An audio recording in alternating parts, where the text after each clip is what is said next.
ግጥምስ ሰግዳለህ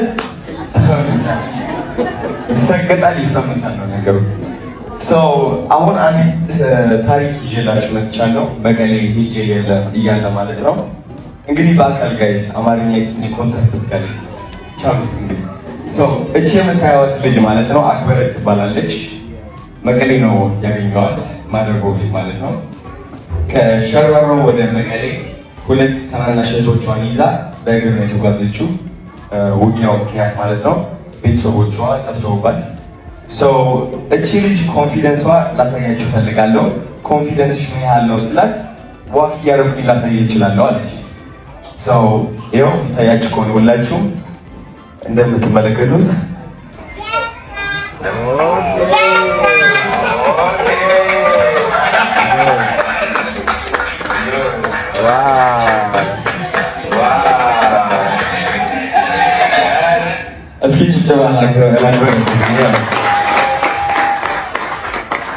አክብረት ለምንድን ነው ኮንፊደንት የሆንሽው ብዬ ጠየኳት። መልሷ ምን እንደነበር ታውቃላችሁ?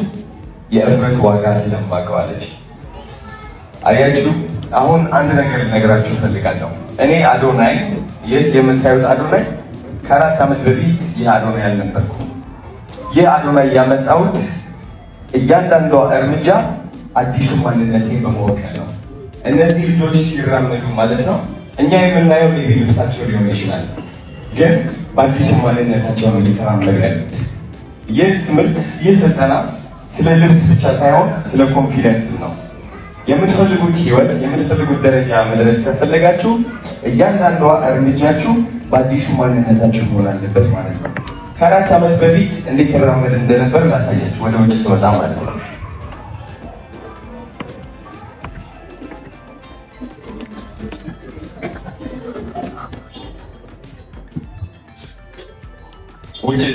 እደበቅ ነበር፣ ከሰው በታች ነኝ ብዬ አስብ ነበረ። መታየት ያስፈራኝ ነበረ።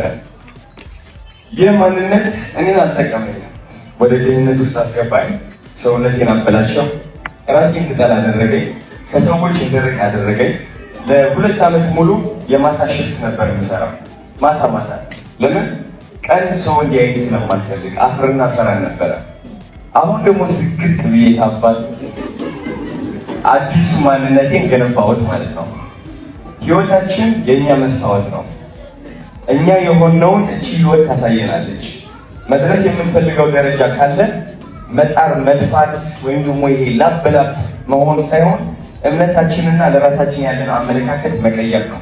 ይህ እምነት ደግሞ እያንዳንዷ እርምጃ ከእኛ ጋር መሆን አለበት ማለት ነው።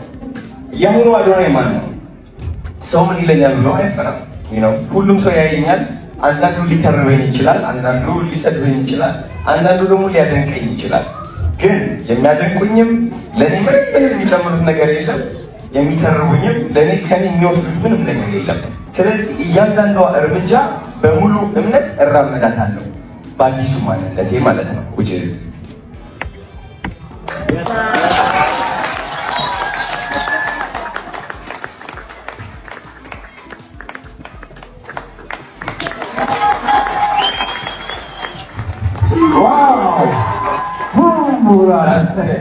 ኦውን ማድረግ አለባችሁ። ሰው ሊተርባችሁ ይችላል፣ ግን አዲሱ ህይወታችሁ የምታመጡት እያንዳንዷ እርምጃ በአዲሱ እምነታችሁ፣ በአዲሱ በረከታችሁ መሆን አለበት። ሰው ይተርባችሁ፣ who cares? ምን ያመጣሉ? ምንም።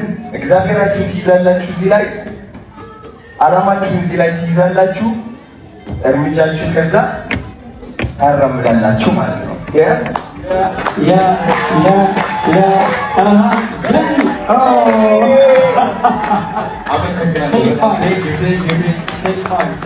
እዚሁ እናቆያለን።